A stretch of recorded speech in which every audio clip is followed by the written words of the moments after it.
Hello the students, कैसे हैं आप सब लोग। मैं मोइन पठान एक बार फिर से आप सब लोगों के सामने। और आज लग रहा है कि सर आज तो तंदुरुस्त लग रहे हो। अभी तक तंदुरुस्त नहीं है लेकिन ब्रेकफास्ट करा है बड़ा ही तगड़े वाला। ठीक है, चलो खैर, मैं आप सबका स्वागत करता हूँ CUET अड्डा 24/7 पर, जो कि आप लोगों के लिए लेकर आता है बहुत सारी न्यूज़, बहुत सारे करंट अफेयर्स, बहुत सारा GK, बहुत सारा क्या करंट अफेयर्स। और सर कह रहे सर बार बार करंट अफेयर्स बोल रहे हो, तो भाई कराता है तगड़े।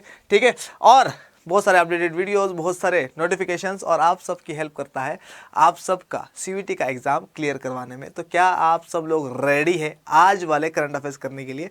तो आज वाले क्वेश्चंस हमारे पास है बहुत सारे। ठीक है, और उसके बारे में बहुत सारी इन्फॉर्मेशन भी लेनी है हम लोगों को। तो जल्दी से देखते हैं कि हमारे पास आज क्या क्या क्वेश्चंस रहने वाले हैं और क्या क्या उसके आंसर्स रहने वाले हैं। तो देखते हैं हमारे पास सबसे पहला क्वेश्चन आज का क्या है। तो सबसे पहला क्वेश्चन हमारे टेलीविजन स्क्रीन पर कुछ इस तरीके का है। कहाँ है भैया? चलो देखो एक बार फिर से आपका CUET अड्डा 24/7 पर स्वागत है। आइए देखते हैं सबसे पहला क्वेश्चन क्या है हमारे पास। तो सबसे पहला क्वेश्चन हमारे पास है हमारे टेलीविजन स्क्रीन पर कुछ इस तरीके से क्वेश्चन है कि क्वेश्चन हमारे पास ये है कि When is the World Water Day observed every year? तो वर्ल्ड वाटर डे हर साल कब मनाया जाता है? तो फटाफट से आंसर दो और बताओ कि वर्ल्ड वाटर डे हर साल कब मनाया जाता है। हिंदी में पढ़ लेते हैं, विश्व जल दिवस हर वर्ष कब मनाया जाता है? ऑप्शन है हमारे पास 19 मार्च, 20 मार्च, 21 मार्च या 22 मार्च। फटाफट से आंसर दो। रूल आप लोगों को पता है कि क्या रूल है? कितना रूल है? क्या रूल है? 10 सेकंड का, और 10 सेकंड के अंदर आपको आंसर देना है, वरना भाई तो बता ही देगा आप लोगों को, है ना। ठीक है, मेरे पे डिपेंड हो वैसे तुम लोग। किस चीज़ के लिए? रंग के लिए। अभी करता हूँ रंग तुम्हारा, रुक जाओ। ठीक है, तो अगर आप लोगों को लग रहा है कि सर आंसर जो है इसका 100%, हम लोगों को लग रहा है कि इसका आंसर जो है 21 मार्च रहने वाला है, तो बिल्कुल सही बात है। इसका आंसर जो है वो क्या है? रांग है, और ये भी रांग है। इसका आंसर क्या रहने वाला है? 22 मार्च को मनाया जाता है क्या? World water day. किस लिए मनाया जाता है? इसको मनाया जाता है फॉर वाटर कंजर्वेशन। आगे ना, कहा गया भैया? इस साइड पहुँच गया, एक सेकेंड दो। देखो क्या बोल रहा है, इसको किस लिए मनाया जाता है? इसको मनाया जाता है फॉर वाटर सेफ्टी के लिए, वाटर कंजर्वेशन के लिए, और किसके लिए? इसको मनाया जाता है फॉर किसके लिए? वाटर लेवल को इंक्रीज करने के लिए, ग्राउंड वाटर लेवल को इंक्रीज करने के लिए, है ना। और किसके लिए? सैनिटेशन, ये इंपॉर्टेंट पॉइंट है भैया, सैनिटेशन के लिए, है ना। डू नॉट वेस्ट क्या? फ्रेश वाटर के लिए, है ना। तो ये सारी की सारी चीज़, stop contamination of water, etcetera मतलब कुल मिलाकर क्या करने के लिए? अवेयरनेस फैलाने के लिए। किसके बारे में? वाटर के बारे में। समझ में आ रहा नहीं आ रहा? तो इन सब चीज़ों के लिए मनाया जाता है वर्ल्ड वाटर डे, और हर साल मनाया जाता है कब? 22 मार्च को। तो 22 मार्च इसका आंसर है। आइए इसके बारे में फटाफट से कुछ इन्फॉर्मेशन है तो ले लेते हैं। देखो क्या बोल रहा है, इन्फॉर्मेशन क्या है हमारे पास। तो ये इन्फॉर्मेशन है वर्ल्ड वाटर डे 22 मार्च, वर्ल्ड वाटर डे, है ना, 22 मार्च को मनाया जाता है। देखो धरती दिख रही है, धरती में से पानी दिख रहा है निकलता हुआ, है ना।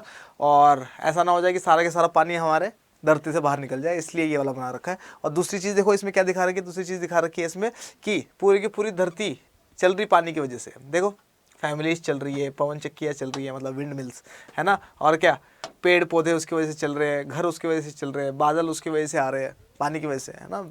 पानी नहीं होगा तो बादल कैसे बनेंगे? ठीक है, और क्या, इवेपोरेशन, हाँ क्या ना। और ये क्या है, तितलियाँ वगैरह मतलब सारे के सारे हर चीज़ जो है पानी के ऊपर डिपेंड है। ठीक है, देखो क्या हो रहा है वर्ल्ड वाटर डे के बारे में। तो वर्ल्ड वाटर डे के बारे में बता रहा है कि world water day was first observed in 1993। तो सबसे पहले कब ऑब्जर्व करा गया था इसको? 1993 में ऑब्जर्व करा गया था। 1993 में क्यों ऑब्जर्व करा गया था? तो हम लोगों को पता है क्या, किसके बारे में? रियो समिट के बारे में पता है क्या हम लोगों को? ठीक है, या अर्थ समिट के बारे में पता है क्या? ठीक है, तो इसके बारे में याद रखना कि रियो समिट या अर्थ समिट, है ना, ये दुनिया की पहली मीटिंग हुई थी, फर्स्ट मीटिंग थी ये दुनिया की। किस चीज़ के लिए? फॉर क्लाइमेट चेंज के ऊपर बात करने के लिए। ठीक है, तो क्लाइमेट चेंज के ऊपर बात सबसे पहली बार अर्थ समिट में या रियो समिट में हुई थी। कब? 1992। और इसमें बहुत सारी चीज़ें बोली गई थी कि भाई वाटर लेवल डिप्लीट होता जा रहा है, ग्लोबल वार्मिंग आती जा रही है ना, ओजोन लेयर डिप्लीशन के बारे में बताया गया, बहुत सारे क्लाइमेट चेंज से रिगार्डिंग चीज़ों के बारे में बात हुई। और लास्ट में क्या हुआ, लास्ट में फिर यूनाइटेड नेशन जनरल असेंबली में बात चली 1992 में, दिसंबर 1992 में, क्या कि भैया एक काम कर लेते हैं अपन, क्या करते हैं वर्ल्ड वाटर डे मनाना स्टार्ट करते हैं, ताकि वाटर कंजर्वेशन की बात कर सके, दुनिया वालों को बता सके। और यूनाइटेड नेशन जनरल असेंबली ने जैसे बोला किसके बारे में वर्ल्ड वाटर डे के बारे में बताना स्टार्ट कर दिया, तो दिसंबर 1992 में बोलना स्टार्ट कर दिया। और 1993 से हम लोग हर मार्च में, हर 22 मार्च को हम लोग क्या करते हैं, ये मनाते हैं वर्ल्ड वाटर डे। समझ में आ रहा नहीं आ रहा? नेक्स्ट चीज क्या बोल रहा है, it was initiated through a United Nations General Assembly resolution in December 1992। और ये क्या बोल रहा है, ये कैसे स्टार्ट हुआ, it was initiated through a United nation general assembly, तो यूनाइटेड नेशन जनरल असेंबली के रिजोल्यूशन से स्टार्ट किया गया इसको, ठीक है, इन दिसंबर 1992, दिसंबर 1992 से, ठीक है। थीम क्या है इस बार की, तो थीम इंपॉर्टेंट रहती है हमेशा, तो थीम क्या बोल रहा है ये, एसेलरेटिंग चेंज, है ना, क्या करना है, चेंज को हम लोगों को क्या करना है, एसेलरेट करना है। चेंज को मतलब हमारे अंदर के चेंज को, है ना, ये नहीं कि क्लाइमेट चेंज को एसेलरेट करना है, तो क्लाइमेट चेंज को एसेलरेट नहीं करना है, क्लाइमेट चेंज को है ना कह रहे चलो ग्लोबल वार्मिंग बढ़ा देते हैं, वैसे नहीं करना है। ये बोला accelerating change to solve the water and sanitation crisis, तो जहाँ पर वाटर क्राइसिस है, जहाँ पर सैनिटेशन क्राइसिस है, ठीक है, सैनिटेशन मतलब वॉशरूम वगैरह, ठीक है, तो जहाँ पर वॉशरूम्स नहीं है या फिर जहाँ पर वॉशरूम्स है लेकिन पानी नहीं है, ठीक है, तो ऐसी जगह पर वॉशरूम में जाकर भी क्या करोगे, समझ में आ रहा नहीं आ रहा? तो पानी कितना इंपॉर्टेंट है, तो हम लोगों को मिल रहा है इजीली, तो हम लोग क्या करते हैं, वेस्ट करते हैं, ठीक है। जिन लोगों को नहीं मिल रहा उन लोगों से पूछो कि भैया पानी की कितनी कीमत होती है। तो ये क्या बोल रहा है कि थीम 2023 के बारे में क्या बोल रहा है ये, accelerating change to solve the water and sanitation crisis, तो वाटर की क्राइसिस और सैनिटेशन क्राइसिस को क्या करने के लिए, सॉल्व करने की है ये हमारी थीम 2023 की। आई होप कि ये चीज़ आप लोगों को समझ में आ गई होगी। समझ में आई है तो फटाफट से दिखाओ मुझे अपने अंगूठे और बोलो कि सर आ गई है समझ में, कोई दिक्कत नहीं है। बढ़ेगा अपन आगे, देखिए अपने पास आगे क्या है, आगे देखते हैं हमारे पास क्या है। क्वेश्चन नंबर, अच्छा हिंदी में भी है, हिंदी वाले भी देख लो भैया, ये देखो पानी निकल रहा है, दिख रहा है क्या, ऊपर से धरती खाली होती जा रही है। देखो क्या हो रहा है, विश्व जल दिवस पहली बार 1993 में मनाया गया था। ये दिसंबर 1992 में एक यूएनजीसी संकल्प के माध्यम से शुरू किया गया था। थीम इसकी 2023 की है, जल और स्वच्छता संकट को हल करने के लिए त्वरित परिवर्तन। आगे बढ़ते हैं, नेक्स्ट क्वेश्चन देखो क्या है हमारे टेलीविजन स्क्रीन पर। तो नेक्स्ट क्वेश्चन हमारे टेलीविजन स्क्रीन पर है कि Asif Shaikh who recently won the CMJ spirit of the cricket award belongs to. तो आसिफ शेख जो है जिसने रिसेंटली क्या करा है, रिसेंटली जीता है इसने CMJ spirit of the cricket award, spirit of the cricket award. तो spirit of the cricket award जो है ये आसिम शेख ने जीता है। ये आसिम शेख कौन से कंट्री का है, ये क्वेश्चन है। हिंदी में पढ़ लेते हैं, आसिफ शेख जिन्हें हाल ही में CMJ spirit of the cricket award से नवाजा गया है, किस देश से संबंधित है। तो इसका आंसर आप लोग देते रहो, तब तक मैं बता देता हूँ आप लोगों की ये CMJ अवार्ड क्या है। तो CMJ अवार्ड एक बंदा था जिसका नाम था क्रिस्टोफर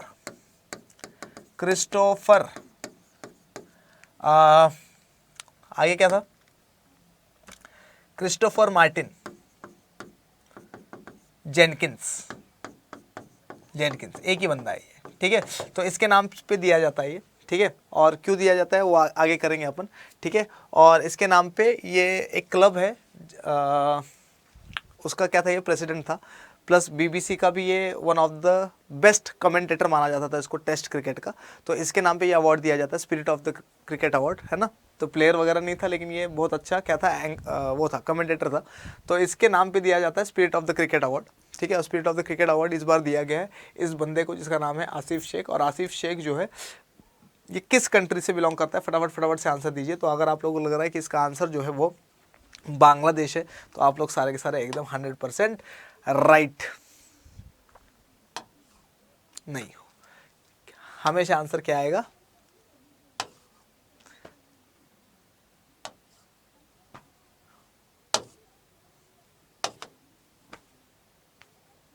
ठीक है, क्या आंसर आएगा, नेपाल, ठीक है। तो नेपाल का रहने वाला बंदा है जिसका नाम है आसिफ शेख। और आसिफ शेख जो है इसने बहुत खतरनाक बैटिंग वगैरह करी है, बैट्समैन है, विकेट कीपर बैट्समैन है। और इसको स्पिरिट ऑफ द क्रिकेट का अवार्ड इसलिए मिला है क्योंकि तुमने देखा ना महेंद्र सिंह धोनी जिस तरीके से खेलता है, ठीक है, जिस तरीके से विकेट कीपिंग करता है उस तरीके से विकेट कीपिंग करी इसने। मतलब क्या, मतलब वो कहता है ना, वो बॉल ले लिया, पीछे छोड़ दिया, मार दिया फटक से, ठीक है, या क्या कर दिया, वो बड़ी जल्दी पास कर दिया, एकदम से आउट कर दिया, ठीक है। तो जिस तरीके से महेंद्र सिंह धोनी क्या करता है, विकेट कीपिंग करता है, तो उसने वैसी विकेट कीपिंग करी है ना, और बॉल आ गया, टांगों के नीचे डाल दिया पीछे, ठीक है, आउट हो गया, ठीक है। तो ये सारी की सारी हरकतें इसने करी है और क्रिकेट खेलते हुए इंटरनेशनल लेवल पर, ठीक है, और बहुत अच्छा परफॉर्मेंस रहा है इसका, और इसी वजह से, और सारी की सारी चीज़ें ठीक करी है, ऐसा नहीं कि कोशिश करी है ना, ऐसा नहीं है कि पीछे बॉल मार दी और स्टंप पे नहीं लगी, ऐसा नहीं हुआ है, आउट भी करे, विकेट्स भी लिए इसने, ठीक है।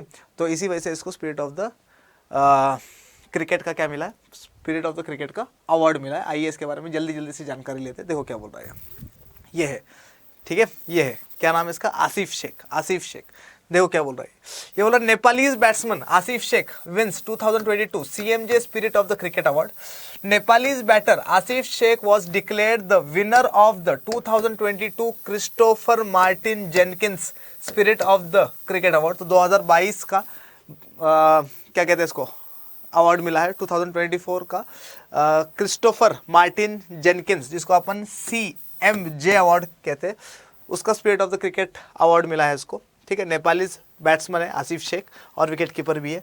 The award is presented every year by the Marylebone cricket club. तो हर साल कौन देता है, मैरलीबॉर्न क्रिकेट क्लब जो है ये अवार्ड देता है, MCC UK in conjunction with the BBC। किसके साथ मिलकर, BBC के साथ मिलकर। और BBC की फुल फॉर्म क्या है ये आप लोग बताएंगे मुझे कमेंट सेक्शन में। आए क्या बोल रहा है, this award was created in 2013। तो कब से दिया जा रहा है ये अवार्ड, तो ये अवार्ड जो है 2013 से दिया जा रहा है by MCC and the BBC। तो किसके कौन कौन दे रहा है, MCC और BBC मिलकर ये अवार्ड देते हैं, स्पिरिट ऑफ द क्रिकेट ही का award, in memory of the former MCC president. किसके मेमोरी में, in the memory of former MCC president and BBC test match special commentator Christopher Martin Jenkins. तो Christopher Martin Jenkins के नाम पे award दिया जाता है। और क्रिस्टोफर मार्टिन जेनकिंस कौन था, ये फॉर्मर MCC का प्रेसिडेंट था, इस क्लब का प्रेसिडेंट रह चुका है पहले, और BBC test match special commentator भी था, ठीक है। कोई दिक्कत, सारा के सारा समझ में आ गया। समझ में आया है तो फटाफट फटाफट फटाफट से दिखाओ मुझे अपने अंगूठे। एक बार अपन देख लेते हैं इसको हिंदी में भी कि हिंदी में क्या बता रहा है ये। आसिफ शेख देख लिया क्या आप लोगों ने, देख लो जरा आसिफ शेख, ठीक है। और इस अपन देखते हैं हिंदी में फटाफट फटाफट से क्या बता रहा है ये बोला नेपाली बल्लेबाज आसिफ शेख ने 2022 CMJ spirit of cricket award जीता। नेपाली बल्लेबाज आसिफ शेख को 2022 Christopher Martin Jenkins spirit of the cricket award का विजेता घोषित किया गया है। यह पुरस्कार हर साल BBC के साथ Marylebone cricket club UK द्वारा प्रदान किया जाता है। यह पुरस्कार 2013 में MCC और BBC द्वारा पूर्व MCC अध्यक्ष और BBC टेस्ट मैच के विशेष कमेंटेटर क्रिस्टोफर मार्टिन जेनकिंस की स्मृति में बनाया गया था, ठीक है। आगे समझ में आया तो फटाफट फटाफट फटाफट से दिखाओ मुझे अपने अंगूठे और बोलो कि यस सर आ गया है, 100% समझ में, कोई दिक्कत नहीं है। आगे बढ़ते जाएंगे अपन, देखते हैं हमारे पास हमारा नेक्स्ट क्वेश्चन किस बारे में रहने वाला है। तो नेक्स्ट क्वेश्चन हमारे टेलीविजन स्क्रीन पर कुछ इस तरीके का है, देखो जरा question, who has been appointed to the order of Australia for bolstering bilateral ties. तो इसमें से कौन बंदा है जिसको ऑस्ट्रेलिया ने अपॉइंट करा है as order of Australia. Order of Australia क्या है, ऑर्डर ऑफ ऑस्ट्रेलिया की एक पोस्ट है ना, और एक ऑनरेबल पोस्ट है। क्या है, एक ऑनरेबल पोस्ट है, ठीक है। तो ये ऑनरेबल पोस्ट जो है, जिसको क्या बोला जा रहा है, ऑर्डर ऑफ ऑस्ट्रेलिया बोला जा रहा है, और इसको लिखते हैं AO से, AO, ठीक है, बोला जाता है ऑर्डर ऑफ ऑस्ट्रेलिया और लिखते हैं इसको AO, ठीक है। तो AO की पोस्ट जो है ये ऑस्ट्रेलिया ने दी किसको है, इनमें से देखो हिंदी में क्या बोल रहा है, द्विपक्षीय संबंधों को मजबूत करने के लिए ऑस्ट्रेलिया के आदेश के लिए किसे नियुक्त किया गया है। ऑप्शन है हमारे पास लक्ष्मी मित्तल, है ना, स्टीलमैन ऑफ इंडिया भी बोला जाता है लक्ष्मी मित्तल को, रतन टाटा, गौतम अडानी या मुकेश अंबानी। फटाफट फटाफट फटाफट से बोलो कि आंसर क्या रहने वाला है। और अगर तुम लोगों के दिमाग में आ रहा है कि सर मोदी है तो अडानी है, अडानी है तो मोदी है, ठीक है, तो आपका लोगों का आंसर एकदम 100% है रॉन्ग, ठीक है। पैसा है तो सब कुछ है, वरना कुछ नहीं है, डाउन होती जा रही है आगे ना, ठीक है, हेडनबर्ग्स। चलो खैर, तो गौतम अदानी तो आंसर नहीं है इसका, बचे हैं लक्ष्मी मित्तल, रतन टाटा और मुकेश अंबानी। और अगर आप लोगों को लग रहा है कि इसका आंसर जो है लक्ष्मी मित्तल है, तो बिल्कुल 100% इसका आंसर एकदम से क्या है, कट गया, बच गया। ठीक है, रतन टाटा फिलैंथ्रोपिस्ट आदमी है ना, डोनेशंस। ठीक है, इस बंदे को चुना है किसने, ऑस्ट्रेलियन गवर्नमेंट ने। और ऑस्ट्रेलियन गवर्नमेंट इसको क्या दे रही है, ऑर्डर ऑफ ऑस्ट्रेलिया नाम का ऑनररी पोस्ट दे रही है। और इसको क्या बोला जा रहा है कि इसको ये पोस्ट देने का मतलब क्या है कि इंडिया और ऑस्ट्रेलिया के बीच में जो बायलैटरल रिलेशंस है उसको और ज़्यादा मजबूत किया जा रहा है, समझ में आ रहा है नहीं आ रहा। देखो अब क्या बता रहा है इसके बारे में, है ना, चीता लौंडा है भाई साहब, है ना, अपन तो बहुत रिस्पेक्ट करते हैं इसकी। देखो इधर क्या बोल रहा है, Ratan Tata appointed to order of Australia for boosting bilateral ties को और मजबूत करने के लिए क्या किया गया, इसको बनाया गया। देखो क्या बोल रहे हैं, Ratan Tata has been appointed as N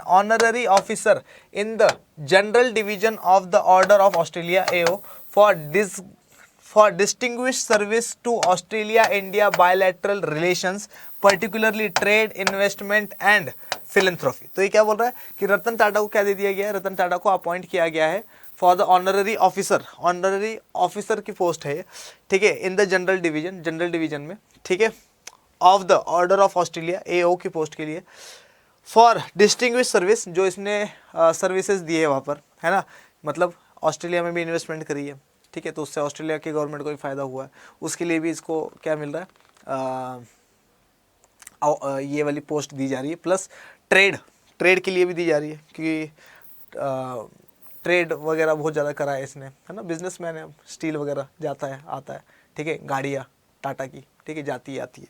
और इसके साथ साथ क्या बोल रहा है, फिलैंथ्रोपिस्ट है ये बंदा। फिलैंथ्रोपी मतलब क्या, डोनेशंस वगैरह दिया है, लोगों की हेल्प वगैरह करी है, ठीक है। और इसी वजह से रतन टाटा को दिया गया है क्या, ये वाला अवार्ड। किसने दिया है, ऑस्ट्रेलिया ने दिया है, और ऑस्ट्रेलिया के गवर्नर जनरल ने दिया है। और पता कैसे चला हम लोगों को कि गवर्नर जनरल ने दिया है, तो ऑस्ट्रेलिया का हाई कमिश्नर रहता है ना इंडिया में, ऑस्ट्रेलियन एम्बेसी में, ठीक है, उसने बताया, है ना। देखो नेक्स्ट लाइन क्या बता रही है, ये बता रहा है कि Australian high commissioner to India Barry O'Farrell, क्या नाम है, बैरी ओफेरल। तो बैरी ओफेरल जो है Australian high commissioner to India, Barry O'Farrell said the governor general of Australia announce this appointment. और इसने क्या बोला, इसने बोला कि गवर्नर जनरल ऑफ ऑस्ट्रेलिया ने क्या करा, इस अपॉइंटमेंट के बारे में लोगों को बताया। ठीक है, आगे समझ में आया है तो फटाफट से दिखाओ मुझे अपने अंगूठे और बोलो कि सर ठीक है, ये वाला क्वेश्चन आता है तो हम लोग कर लेंगे। एक चिकना लौंडा दिखाओ तुम्हें, चिकना लौंडा, है ना। चलो आज वाली फोटो लड़कियों के लिए, लड़कों के लिए नहीं है, ठीक है, लड़कियों के लिए।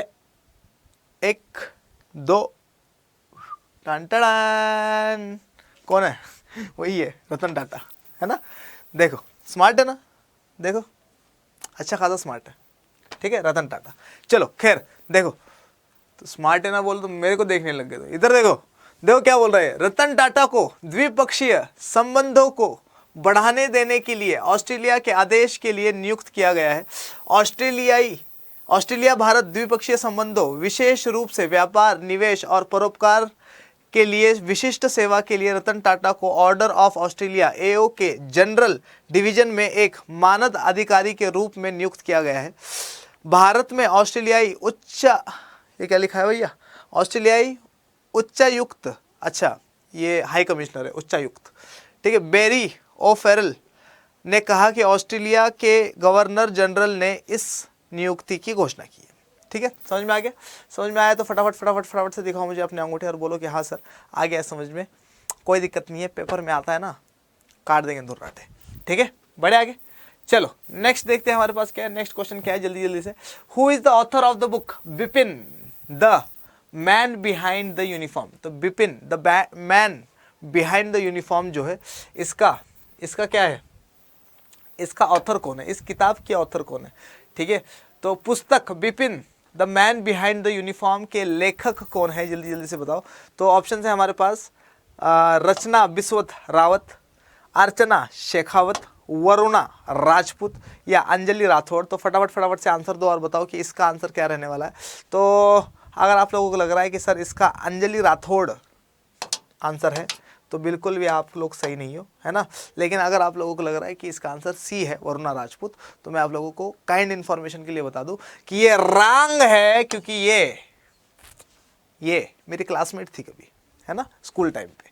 दूसरी तरफ अगर आपको लग रहा है कि अर्चना शेखावत, है ना, ऐसे किसी बंदे को ना मैं जानता हूं ना तुम लोग जानते होंगे, और क्योंकि ये रचना है भाई की, और जो मेरी रचना नहीं है, जो ओरिजिनल रचना है, ठीक है, वो इसका आंसर है। क्या? रचना बिस्वत रावत। तो रचना बिस्वत रावत ने एक किताब लिखी है, किस पे? बिपिन रावत पे, बिपिन रावत पे।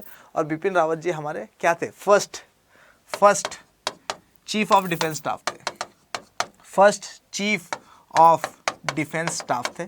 और ये जो first chief of defence staff थे, मतलब फर्स्ट सीडीएस थे जो हमारे। और सीडीएस क्या होता है? सीडीएस होता है जो आर्मी, नेवी और एयरफोर्स, है ना, तीनों का क्या हो? तीनों का हेड हो, ठीक है, तीनों के हेड्स का हेड हो सीडीएस, ठीक है। और ये पूरी की पूरी डिफेंस जो होता है, पूरी की पूरी डिफेंस का हेड कौन होता है, ये आप लोग बताएंगे मुझे कमेंट सेक्शन में, ठीक है। अच्छा, ठीक है। और आप लोग क्या बताएंगे आज मुझे आप लोग बताएंगे क्यूबा की कैपिटल बताएंगे मुझे आप लोग, क्यूबा की कैपिटल क्या है।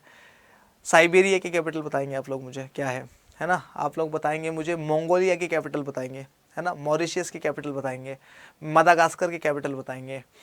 और आप लोग बताएंगे मुझे कैपिटल, घाना की कैपिटल बताएंगे आप लोग मुझे। और आप लोग मुझे कैपिटल बताइए किस चीज़ की? सोमालिया की कैपिटल बताइए मुझे क्या है, ठीक है। और किसकी कैपिटल बताओगे? आप लोग मुझे कैपिटल बताइए,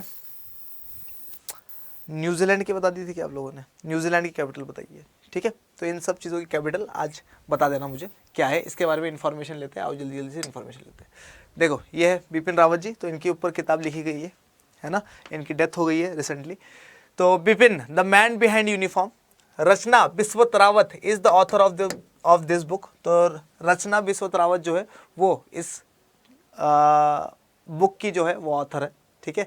और बुक का नाम क्या था? बुक का नाम था क्या नहीं पता, मैं भी भूल गया। अरे याद है मुझे, ठीक है। क्या? Bipin the man behind the uniform, ठीक है। तुम लोग भूले होंगे, भाई नहीं भूलती, ठीक है। This book pays tribute to general Bipin Rawat. तो जनरल बिपिन रावत को श्रद्धांजलि देने के लिए ये किताब लिखी गई है।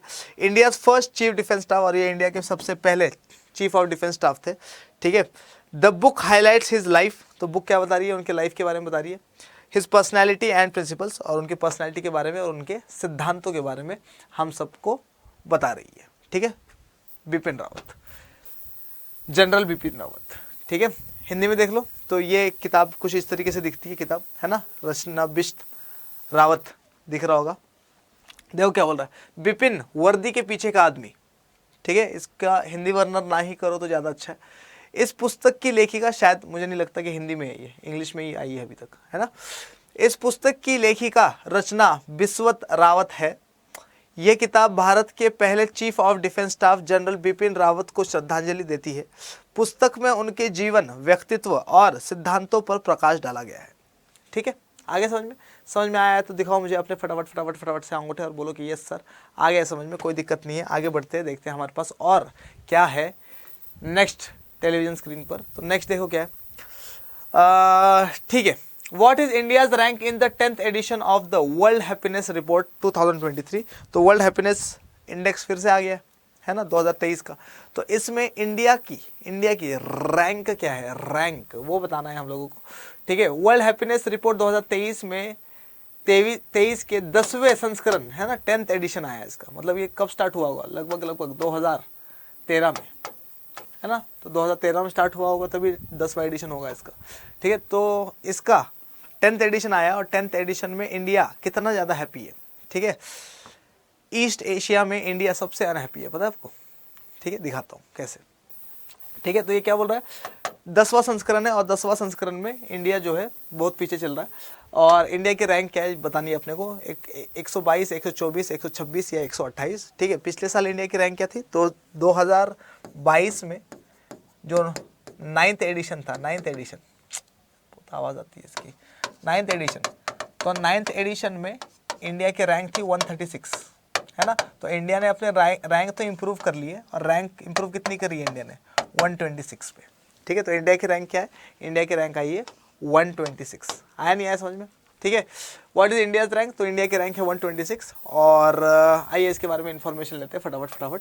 देखो क्या बोल रहा है ना, ये ऐसा कुछ ग्लोबल हैप्पीनेस इंडेक्स है। ठीक है, देख लेना इसमें। और इसमें अगर आप लोग ये वाला देखेंगे ना, ये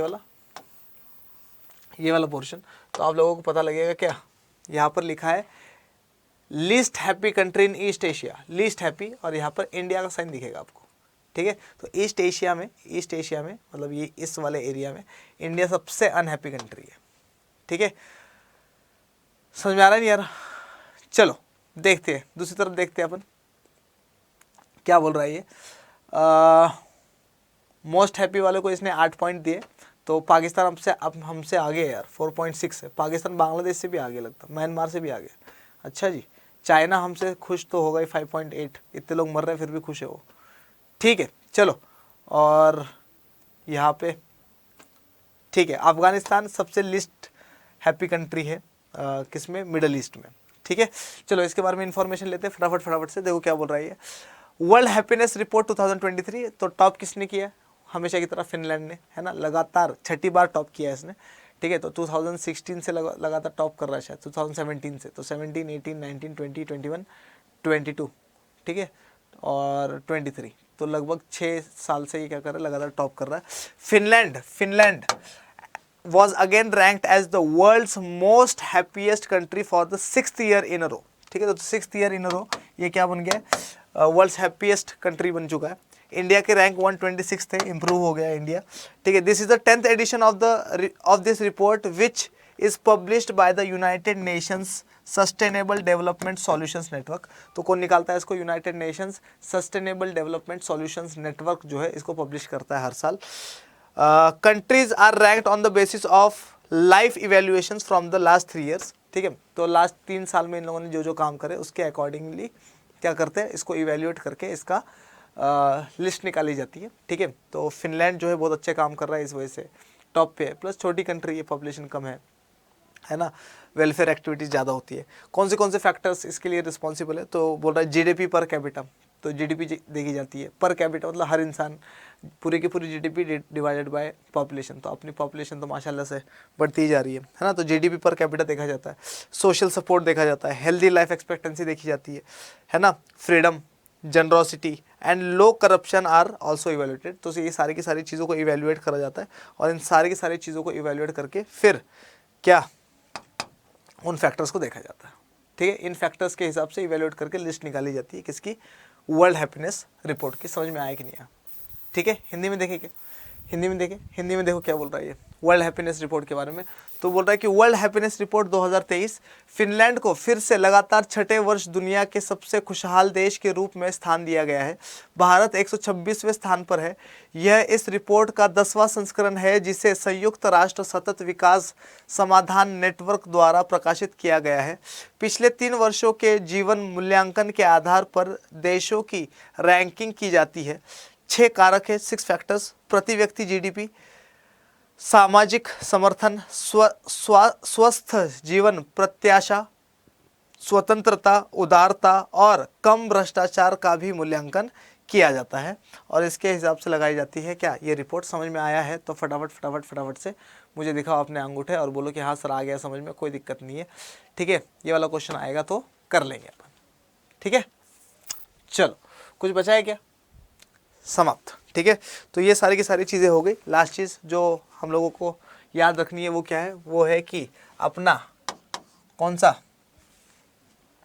बैच आ गया है नया वाला, देखा है कल? भाई था क्या उसमें? भाई नहीं था उसमें ना। ठीक है, प्रतिज्ञा बैच आ गया अपना, है ना। और हमारा जो प्रतिज्ञा बैच आया तो ये लगभग 35 से 40 दिन चलेगा, और बड़ा तगड़ा बैच है। कब से स्टार्ट हो रहा है वो तो देखा नहीं मैंने अभी। ठीक है, तो बड़ी जल्दी स्टार्ट होगा लेकिन ये। और प्रतिज्ञा बैच जो है ये इसमें एनरोल करने के लिए ये CUET की पूरी तरीके से अच्छे से क्या करवाएगा, तैयारी करवाएगा आपकी, है ना, बहुत अच्छे से तैयारी करवाएगा ये CUET की, क्योंकि इसमें हम लोगों को इंस्ट्रक्शन ही ये दे दी गई है कि सर कुछ नहीं छोड़ना है, सब कुछ पढ़ा देना है बच्चों को, ठीक है।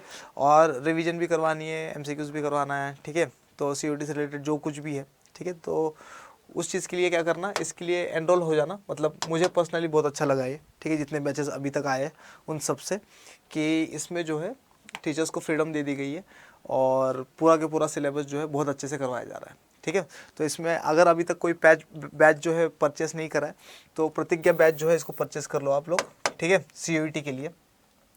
और ये बैच, इस बैच को परचेस करने के लिए आपको पता ही है कौन सा कोड लगाना है। तो कोड लगाना है अपने को Y742 का, है ना, Y742, ये वाला कोड आप लोग यूज़ कर लेना। ये वाला कोड आप लोग यूज़ करोगे तो आपको मिलेगा एकदम बम्पर डिस्काउंट। कितना डिस्काउंट मिलेगा आपको? आपको डिस्काउंट मिलेगा लगभग 21% का, ठीक है। चलो खैर, आशा करता हूँ कि आप लोगों को पूरा की पूरा सेशन बहुत पसंद आया होगा, ठीक है। तो पसंद आया है तो इसको लाइक करिए, शेयर करिए, मुझे दिखाइए बहुत सारा सपोर्ट, ठीक है। और आपके अपने जीतू भैया ऐसे ही इंपॉर्टेंट अच्छे कंटेंट लेकर आपके पास रोज़ आते रहेंगे। तब तक के लिए GK की क्लास भी जल्दी स्टार्ट हो जाएगी, तो उसकी टेंशन भी मत लीजिए, है ना। तो और इसमें एनरोल कर लेना भैया, ठीक है। और ये लगा देना भैया कोड कार्ड Y742, ठीक है। खैर, तो मिलते हैं अपन, तब तक के लिए मोइन पठान आप सबसे कहता है जय हिंद।